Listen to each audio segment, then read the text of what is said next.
heading into week 4 of the fantasy season, we are looking at Dynasty football trades. That's right. We're actually looking at 6 today. Oh, okay. I saw 6. There was a lot of good ones that you guys posted in the Discord. And by the way, if you guys want your trades to be considered, it's quite simple. All you do is join our Discord with the link in the description, and then you post a screenshot of the trades that you make in there. People give feedback, and then we look through it every week to make a video out of. A lot of names, a lot of big names as well. Herbert, Hurts, Najee, Dameon Pierce, James Robinson. We got Trey Lance in here, Jerry Jeudy, Saquon Barkley, Travis Etienne, and Trevor Lawrence. Eckler's involved, Pittman's involved, so it's a lot of big names. Let's start with the first trade. Yep. And the first trade is from Jay Stump, if I'm not mistaken here. And Jay Stump says, I already have Etienne and rebuilding, and other team is win now. This is actually the second trade on the dock. I actually skipped, but let's do this one first. Sure. From Jay Stump here. So team 1 gets Zamir White in a 2023 mid first round pick. Team 2 gets Jeff Wilson. My name is Jeff. And James Robinson. I'm really curious as to where you stand on this because I have a very specific opinion. Yeah, looking at this trade, what really intrigues me on both sides is the 23 first and James Robinson. Is James Robinson worth a 23 first? I don't think so. I don't think we would say that he's worth a 23 first, but he is playing as if he is worth a 23 first. Is that going to be the answer long term?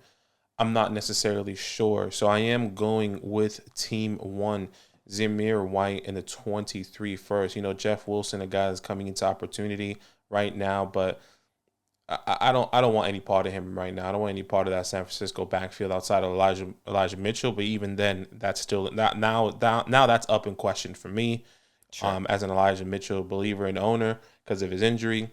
But I think this one's pretty easy to me. Give me Zamir White in a 23 first. Does Zamir White mean anything to me either? By the way, I think he has a better opportunity in the long term than a Jeff Wilson, but I'm okay to take the chance in that 23 first. Yeah, it's Josh Jacobs' job right now, and that doesn't really bode well for everyone on Twitter who was like, it's Zamir White from 2023 onwards. It's like, really? The guy drafted that late will be the focal point? Yeah, I'm taking the first round pick here. And I think this is, we keep talking about how in the offseason, we're all projecting and predicting what will happen. In season, it feels like sometimes there's overvalued players that you can take advantage of long term in Dynasty. Right now, James Robinson looks incredible. He's like the RB2 or 3 on the year. That's not going to happen for the next 2 to 3 years. In my opinion, I see James Robinson more as an RB2, 2 to 3, kind of on that edge. Someone who's worth around what Josh Jacobs is worth, for example, like a second round pick. So if I can get a first round pick, I would much rather prefer one of these 4 or 5 running backs that we love in the 2023 class over James Robinson.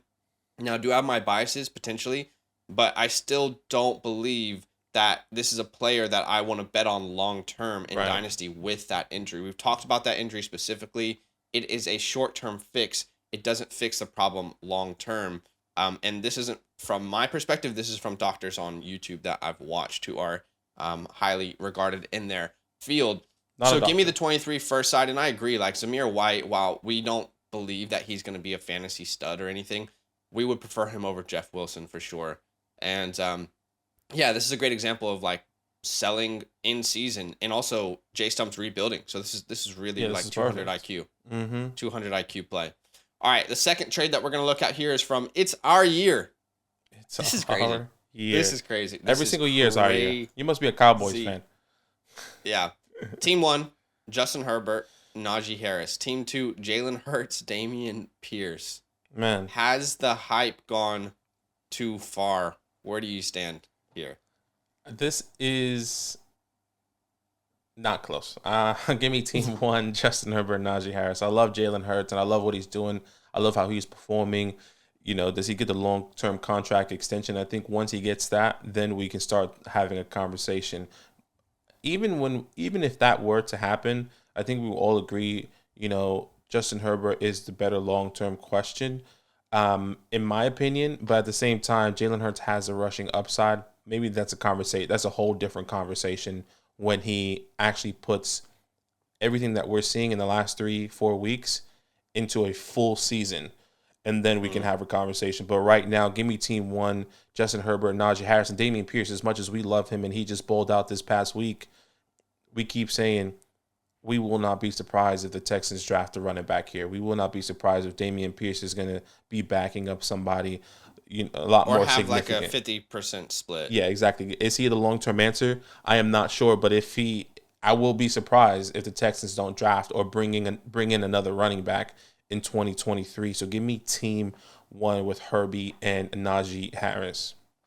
Yeah, it's interesting. Obviously, Jalen Hurts is on fire. He looks incredible. Has taken some huge steps. Yeah. But you take Justin Herbert here and you run. I mean, look, even like Justin Hurts, Jalen Hurts, to me, it is a quite significant tier in Dynasty. In redraft, like take whoever you want. But I'm still taking Justin Herbert long term. I think that archetype in the contract is going to be there. Let's find out with Jalen. I think he's definitely earning it right now. Mm-hmm. But then it's hard to justify because typically on these kind of trades, you see a trade-off somewhere. But Najee for Dameon is not really a trade-off in our eyes. So no. Yeah, I mean, Najee is someone that I was pretty like heavy on saying that he was a regression candidate. It was him and Deontay in this offense that I believed were going to be regression candidates. Mm-hmm. I did not anticipate that he would look like this I think it's that injury though. So I'm still willing to have Najee long-term in Dynasty and just hope that he recovers from that injury. Yeah, I completely agree. One thing I want to say right before we move on, Jalen Hurts in Dynasty startup next year, if he continues the way he's playing, could be a top 5, top 6 quarterback. I know this past year he was in the end of the first, maybe early second, middle of the second, kind of ranged around there depending if you were a Jalen Hurts believer or not. But I think we would see a lot of people take like Lamar Jackson, Justin Herbert, maybe before Joe Burrow. Don't quote me on that. It's still really early. But I think that right. That is the rushing upside is there for Jalen Hurts. Yeah, 100%. That's definitely within the realm of possibilities. All right, team one. I forgot to grade the first one. Team one, I gave a A+. Mm-hmm. I just love this deal. Team two, I gave a B+. Like it's not like this is gonna ruin you. I just don't want to move Justin Herbert. Yeah, and I completely agree. A+ for Herbie, and then B+ because you have Jalen Hurts. But this, like you said, the trade-off for team two is on the running back position doesn't feel even. So A+ and then B+ for team two. All right, the third trade we're looking at here is from Nacho Savage. He says, I'm a win now team. I received Judy. This is going to be very interesting because even here going into week 4, I really don't know I don't know what Judy is. I really don't know, like he's not necessarily performing the way we want to on the field, but also he's not being helped out by his quarterback. Yeah. Like there's no rhythm. This offense isn't flowing. Agreed. And then Trey Lance with the injury, it's like maybe like, cause I said beforehand, Trey Lance isn't a buy low for me, but I am more than willing personally to send away Jerry Jeudy for Trey Lance in Dynasty and just wait on Trey Lance and see what's going to happen. I don't know if any of those, people on Twitter or Reddit are still, cheering and advocating for Jimmy G after last week's performance. I'm not sure why we're surprised. Like this isn't new, but right. Let me know if you guys are still out there. Trey Lance you can see why he was so necessary. You can see why adding a different dynamic to this offense was necessary. Of course, it's only 3 weeks, so I don't want to overreact, but I'm more than willing to take a shot on Trey Lance, who to me looks more necessary now than he ever has. I think just people needed that reminder of this is what Jimmy G is. There are limits to what he can do. We don't know what Trey Lance can do just yet. So I'm more than willing to take a shot on Trey Lance here. I love Trey Lance. Really wanted him to succeed this year. The injury sucks, and it definitely makes me lower my expectations significantly for his career because of the type of injury, but I'm willing to take a shot on Trey Lance here. Yeah, this one's very interesting for me. I'm going to go with the Jerry Jeudy side, and maybe this is a little bit biased because of how much I've invested in Jerry Jeudy and what I believe, but you're right. This offense hasn't been clicking. Have they found their stride yet? No. Is it going to be... Does Jerry Jeudy re-sign with this team? I do believe so. This is his third year. He's going to go into his fourth year in year 2 of Russell Wilson being a Denver Bronco. So I'm believing in the process with Jerry Jeudy. With Trey Lance, we said this before. He's going to be a third year rookie that that hasn't played a full season, and I think that's what's really worrisome for me. Sure. I think if there was other players here, like DJ Moore, we would say easy. Let's try it with Trey Lance. It's hard. Like Brandon Cooks over for Trey Lance. I'll take the Trey Lance side. DeAndre Hopkins potentially, just because these are older guys. But I think the fact that Jerry Jeudy is still very young. What is he? 23 years old. I think the longevity there with, once again, Russell Wilson, I would rather have, and maybe that's a chance I'm willing to take with Jerry Jeudy over Trey Lance. But I mean, once again, a third year rookie essentially that hasn't played a full season, it's going to be hard for me to trust him. And maybe by the end of this season, we'll have more context of Jerry Jeudy. Like, well, Jerry Jeudy is just not the guy. Like, it maybe, I don't know. Yeah, I was gonna say, like, it's hard because Jeudy is what, and I think this is Judy's fourth year. I could be mistaken. Is this his fourth or third year? But he hasn't. It's not like Jeudy showed us anything so far. No, exactly. Right. He only had one. He only had one game so far where he had like over double digits. Yeah. So if I'm willing to take the shot. But I mean, if this is what it's gonna take, maybe I will start buying some Trey Lance in the leagues. But people are willing to sell him. What I've found is most people aren't willing to sell him this cheap. Like when people have approached me because they know I love Trey Lance before this year, like they're asking still the same value that he was before the injury, and I just can't get there. So I think this is like once again, this is expensive for me.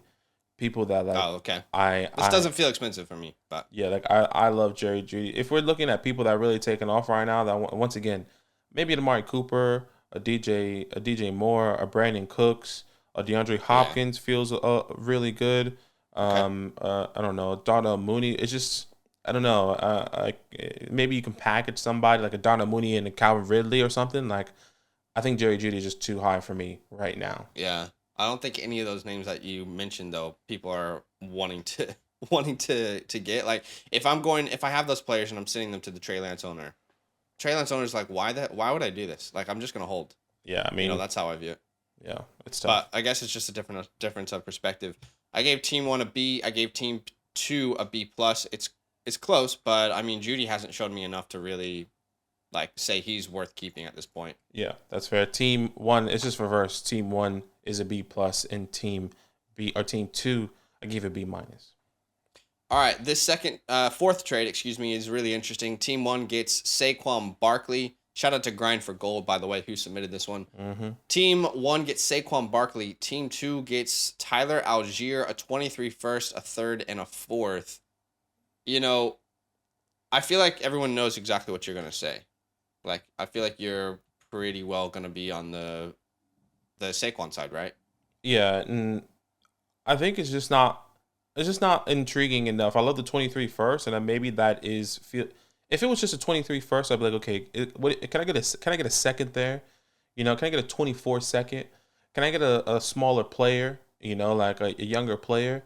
But the way Saquon Barkley is playing right now, feels like he's going to get a contract extension. Hopefully he does. And if he does play with a contract extension with Brian Daboll, it's very intriguing to keep him for the next 2 to 3 years, depending on that contract. A 23 first is very, very intriguing, but the third is what's not pulling me. Tyler Algier is what not. But like, these are just throw-in picks. A 23 first and a 23 second. Then we can be like. Then I will really be like, damn. Like, maybe I should really take this right now. Like. But I think for me, it's just easy Saquon, and yeah, I mean, even at 20, that's my thought process. Yeah, I mean, I figured that's what we were going to be on the same page. Again, it's a lot of picks, but it's not about quantity, it's about quality. Mm-hmm. And a third round pick isn't gonna you're not gonna have a very high success rate. It's gonna be even worse with the fourth round pick. And Tyler Algier, despite a lot of people on Twitter saying he was gonna be the next guy, it doesn't look like the Falcons view him that way. So you really have to hit on the first for this to be worth it for Team 2, and I just don't. What if I would rather just keep the known commodity in Saquon Barkley. So give me Team 1 here. What if this was a guaranteed top 5 pick and a 23 first? Is that more convincing? Because I know another thought process we're having, which maybe we're not expressing, where is that 23 first? Yeah. And is that a late 23 first, a high end 23 first? If you're kind of guaranteed to get, a top 5 pick, a Bijan, a Jameer, some of these guys, are we still intrigued by that? Or I mean, like, just give me a piece that I actually care about. Like if it's fair. top 5, I mean, it has to be 101 to get Bijan. Let's be honest, but. If it's top 5, that's definitely interesting, but then I still need like a second round pick or a player worth that kind of value because I'm not guaranteed to hit either. That's fair. Top 5. That's fair. I gave team 1 a B, team 2 like just a C plus. I mean, this was just a really mid trade for me. Like I'm not calling Saquon mid at all. He looks incredible. I'm just saying like it wasn't very enticing. Right. Yeah. Team 1 I gave a B plus, and team 2 I just gave a C. All right. The next trade we're looking at is from White Shadow 19. Team 1 gets Trevor Lawrence, Travis Etienne. Team 2 gets Juju, Chase, a first in 24, and a second and third. And, this is just, I'll just start off here because this is another example of like quality over quantity. Yeah.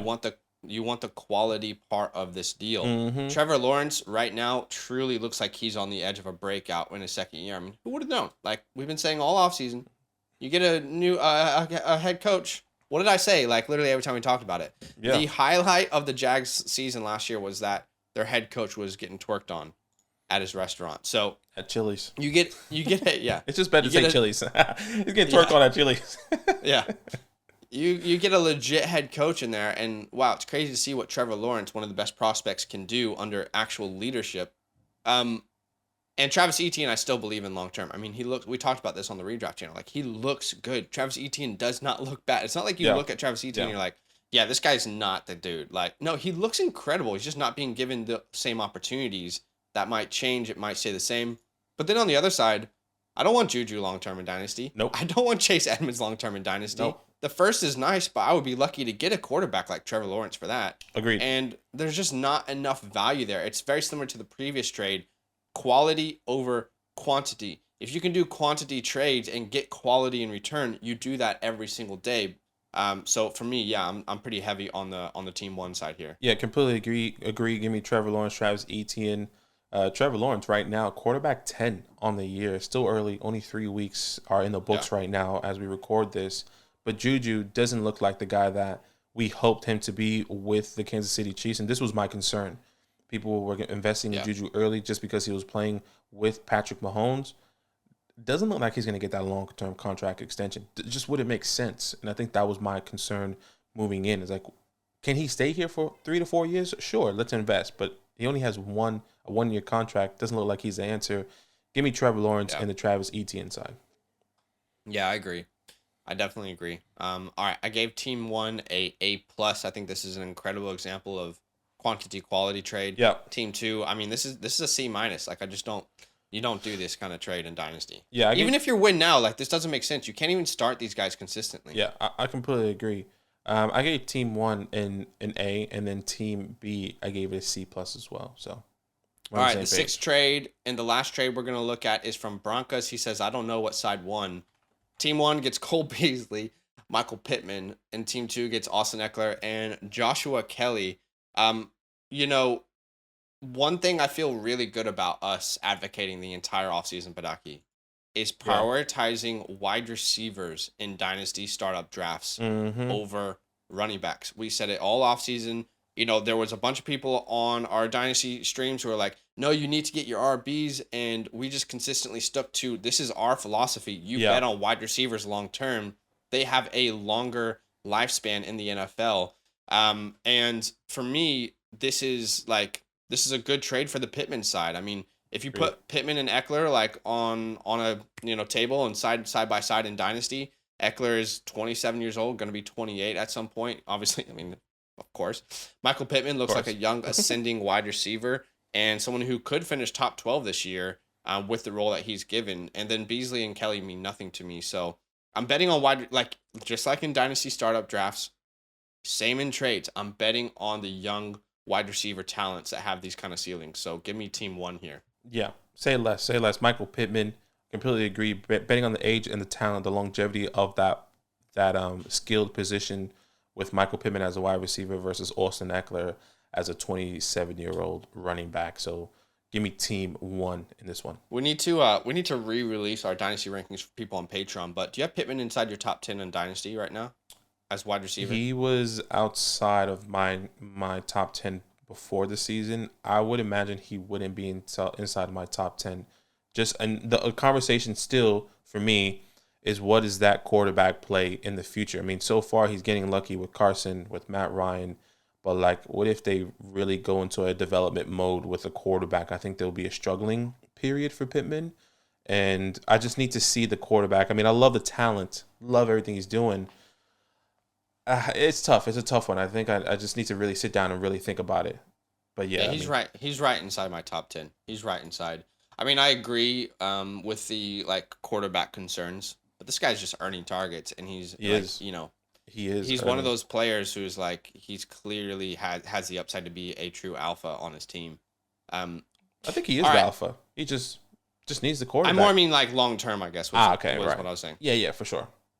Team 1, I gave an A. Team 2, I gave a B-. Don't really like buying Eckler right now, especially after the Rashawn Slater out for the year. God, I mean, and Corey Linsley still dealing with an injury, and Austin Eckler only getting 4 touches on the ground with 4 or 5 touches. I mean, that is unacceptable. Yeah, and also Sony Michel being used like he's a young ascending prospect. Shout out to Sony. Yeah. That's terrible. Team 1, I gave a B+, and Team 2, I gave a C-. Maybe that's a little bit harsh, but I just wanted to say to Brandon Staley, it doesn't matter if you save your players if you're not winning games. Put your best players on the field and allow them, like, build the offense around them. You can save Austin Eckler, and then you can be 7-10, and he'll be at home for the playoffs. Like, use your head. Eckler doesn't look good on the ground right now, but I've talked about this before. Mm-hmm. They are not using him in successful ways on the ground. Like, the run formations that they're putting him in are constantly shotgun, and it's not the best like running situations for Austin Eckler. Yeah. Anyway, let's see if it turns around. Why don't you guys comment down below? Let us know where you stand on these trades. You can say, for trade 1, I'm team 1, I'm team 2, etc. And like the video, comment, subscribe, and of course join our Discord if you want your trades to be considered for future videos. Good luck this week in fantasy. Yo, what's good? Thanks for watching. We got a lot more videos. A lot more. If you want more videos, watch it. You can also subscribe right now if you want to. You need to. And lastly, don't forget that you can sign up to support the show and get exclusive content by going to patreon.com/fantasylandfam.